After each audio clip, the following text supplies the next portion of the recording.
Well, ladies and gentlemen, the people have spoken, and everything that I was going to do with the old CT back here has been shot down, and requests have been made, and you know, I believe I'm going to just go with it. I got the engine out of the garage, brand new in the box, sitting right there. I got the second rod holder, and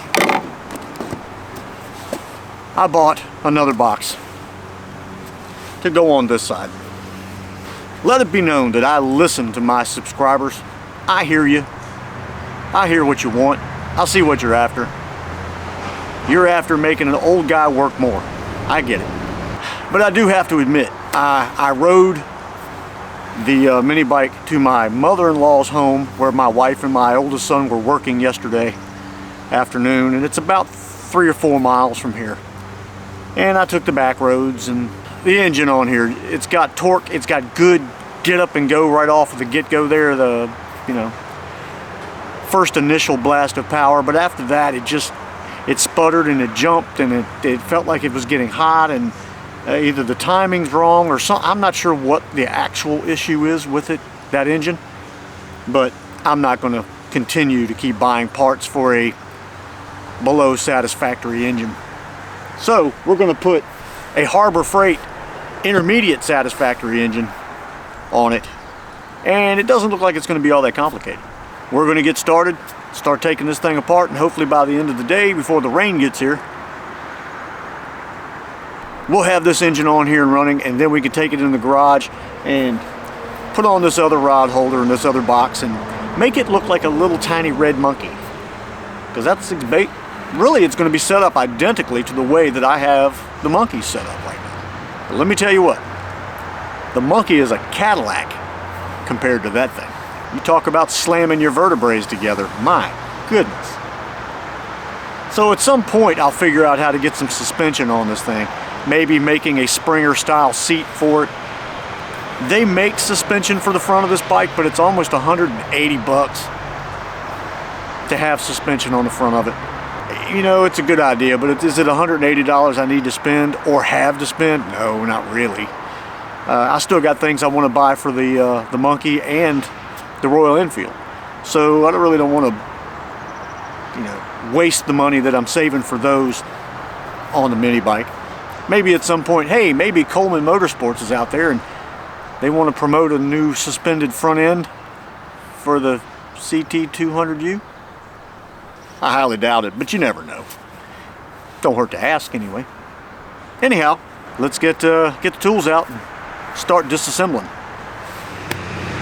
All right, we're going to commence to tearing into this thing and getting it all apart, and basically get this other engine out of the box and get it mounted on here. It's really not that complicated, providing everything mounts the same way on the other engine that it does on this.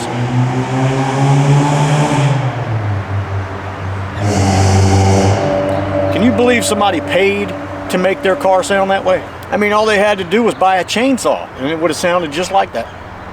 Mounted it to a skateboard and they probably would have gone just as fast. Anyway, let's go talk about that. I'm gonna start taking it apart, and I'm gonna hope that all of this mounts the same way on the Predator that it does on this Coleman engine. I'm not gonna put you through the entire step by step. That's not what we're gonna do. So, because it's really just mounting, unmounting, putting back. If something goes awry, I'll let you know. If everything works, you'll know that too. If there's nobody sitting here when I start recording and it's just this thing recording, I got fed up with it. There you go. A, B, and C. Anyway, let's get to tearing this thing apart. Wow. That's nice. It's not even tight.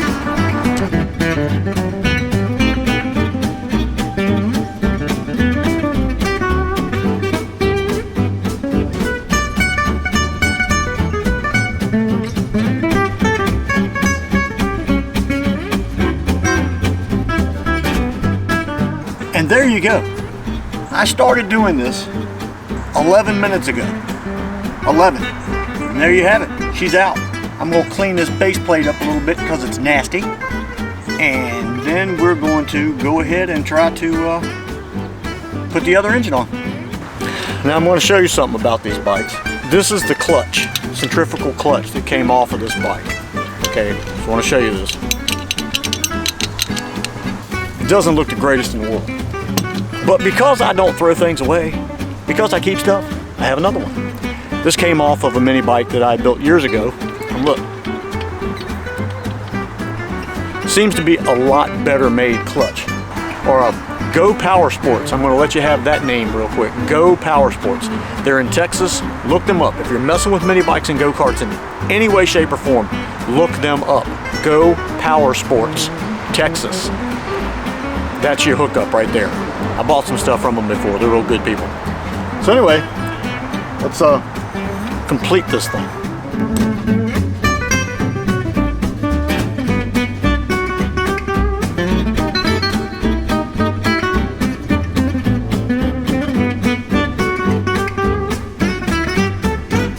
Now, these engines do not come with oil in them, okay? You have to put oil in them. And then you break it in, get a little time on it. Then you drain that oil and you put new oil in. Why? Well, none of this stuff inside of here internally, that's bearings, rings, piston, crank, whatever, has ran really. So it has to get time to break in. As it breaks in, little tiny metal particles go floating all around inside the oil. That's its break-in, knocking all the sharp edges off everything, basically. So you need to drain that oil to get those little you need to drain the oil to get the old oil out, so all those little metal particles don't just go getting smacked around inside the engine and creating grooves and stress and heat and all those other things that make an engine go and just stop, okay? Also on these new engines, you always have to loosen the throttle nut just a little bit because it's really stiff and stuck. They really screw it down when they're tight. So you want your throttle to move easily. So that's what you do here. You loosen that nut up on top that the throttle pivots on, just enough to make it move easily, and then everything is cool.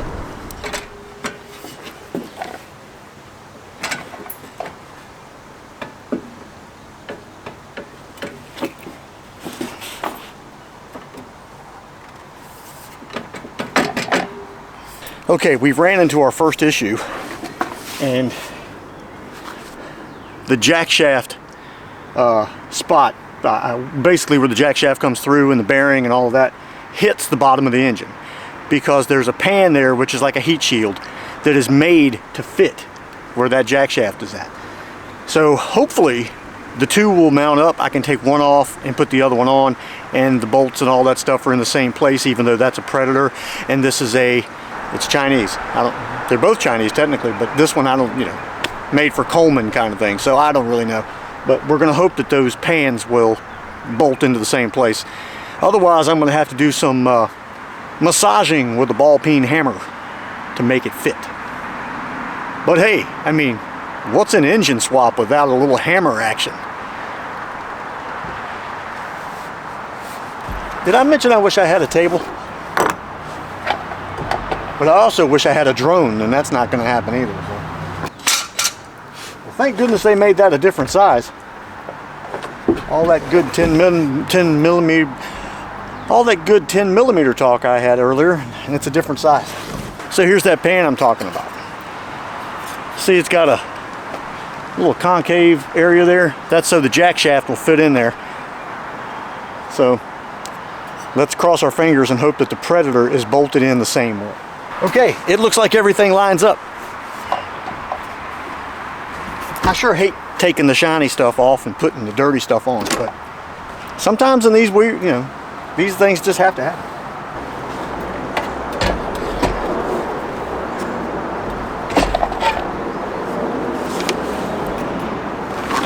That's all it took. First thing we're going to do is work on this throttle. That's why I took the breather and everything off, because a lot easier to get in there to get the throttle cable hooked up when the engine's not mounted and the breather box ain't on there. Philip? Philip? Where you at, Philip? There you are.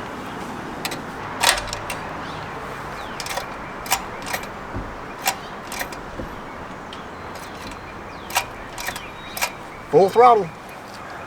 So basically, everything is going back together really the way it should, and it's frightening, actually. I'm not kidding. Anytime things go right, be prepared. Just saying. Everything appears to be lining up like it should. Bolt holes and everything are matching up. Other than the heat shield, everything's going together just fine. So other than we got to get some oil and get that in here. Don't forget the oil. All right, let's continue on. The bolts that hold the jack shaft mechanism to the side of the block, of the case, are a fine thread on the Predator. Not so much on the other one. So now, guess what we're gonna do? Hardware. So, let me duck down here a minute. An hour and a half later, after going to 2 hardware stores and not being able to find the bolt that will match the thread to hold this plate on, I finally found some. And I had to get these grade 8 bolts because the monstrous torque and horsepower that this engine's going to put out required grade 8 bolts. I mean, I'm going to have to be careful with this thing. When I hit the gas on this thing, it could cause the Earth's rotational pull to get completely out of whack. It could spin the Earth the opposite direction.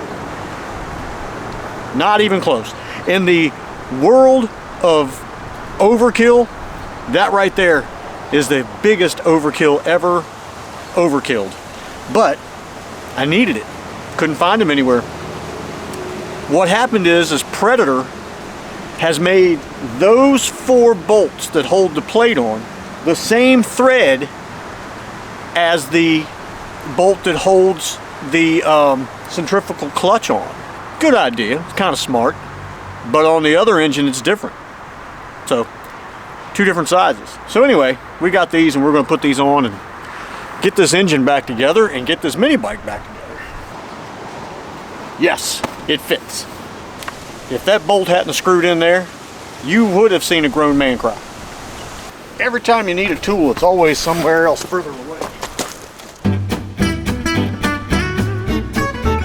The sprocket on the clutch is 2 different sizes for 2 different types of chain. Didn't realize that. Got to looking at the front one and it didn't line up correctly. So what I did was took apart the clutch, used the old sprocket and drum on the newer clutch system. We should be okay now. I thought I'd cut this thing off. It's been recording for days. Now I'm going to do something that I don't normally do, and I'm going to finish putting on the other rod rack in the side box before I actually start it.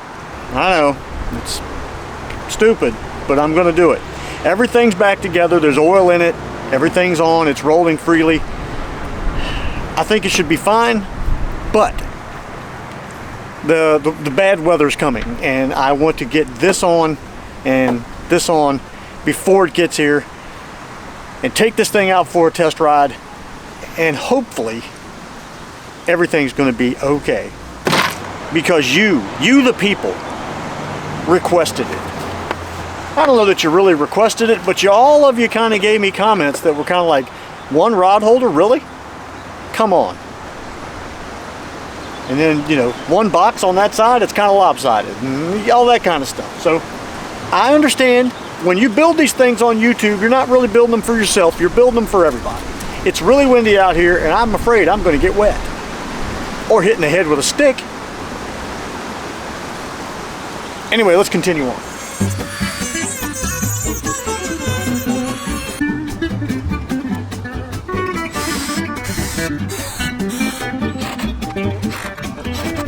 So there you go. 2 rod holders, 2 boxes, new engine. But we still don't know what that new engine's going to do. So I've got about, 2 days worth of cleaning up to do, and we're going to put some gas in that thing. We're going to see what it does. Now, one thing I will tell you that I did was I took the on and off switch off the handlebars. The engine already comes with a flip switch down on the engine block itself, and I would have had to cut the wires and tied them in to make the one on the handlebars work. That's not a big deal to me. I can just reach right down and click the switch off if whatever happens, happens. So I'm not really going to do any wire cutting and clipping and all that.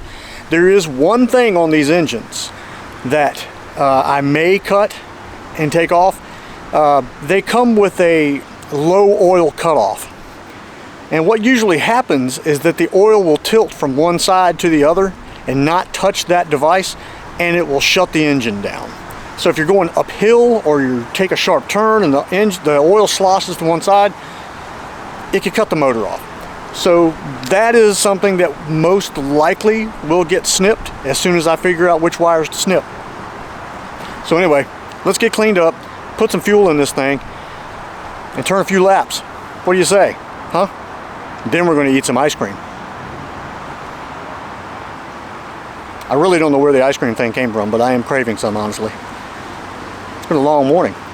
Unfortunately, the gas cap is in a terrible spot. The other engine, the gas cap is sit off to the right slightly so you could put fuel in easily. This one, the gas cap is directly under the frame, but fortunately the frame V's and you can get in between it, but it's in a terrible spot. Unless you have one of these.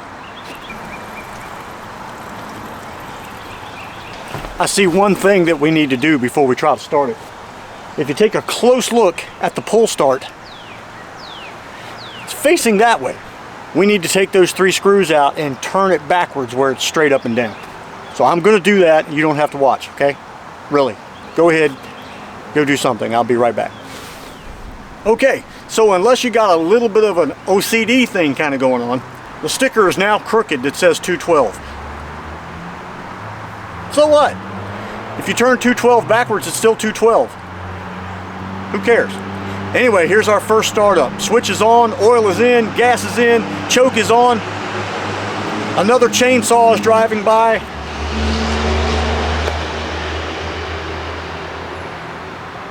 Anyway, let's give it a try and see what happens.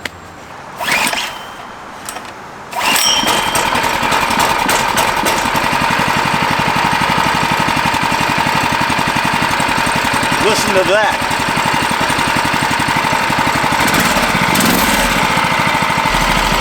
I can't even begin to tell you how great that sounds. So, couldn't have asked for better timing. It's starting to rain. So I'm gonna go grab the GoPro and take my super sensitive, expensive, can't ever buy another one because I'd never be able to afford it again camera, and go inside with that and get the GoPro, and then we're going to take this thing on a journey. That's all I've got to say. I'm not going to say anything else. I mean, I know normally I do, but I was just going to stop right there on that one.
It picks up, definitely picks up faster, and it definitely has a better feel, and it's smoother, idles better. It's a better engine all the way around. So I'm happy, tickled to death. Can't wait to get this thing out and use it. That's going to be the fun part. What do you think? About what? I don't know. How about 54-year-old men riding mini bikes? You're crazy. Yeah. Anyway, the rain is coming. That was a good day. Had a good day. Took a little bit to do some things. Some behind the scenes stuff you didn't get to see, like having to get on the monkey and ride 12 miles to go get hardware to make the thing work again. And flip-flopping the clutch and changing things and all of that. There were some modifications made. But all in all, I've got a piece of equipment now that I trust. The old engine, for those of you who own these things, the Coleman engines, they're just enough to get you hooked to where you like doing it, but they're not hitting on much. But the Predator, hold on, helicopter. Anyway, hope you enjoyed this video. I cannot wait to get this thing somewhere where I can go down a creek bed, edge of a river, somewhere that we can take this thing and get out and enjoy it. Have some fun with it. It doesn't weigh nothing, so it's going to fit in the back of the truck great. This is going to be fun. Hope you enjoyed this video. Give me the old thumbs up if you liked it. Subscribe if you haven't. All of that helps. Hit that bell. You'll see when I'm doing some more of whatever you want to call what I do.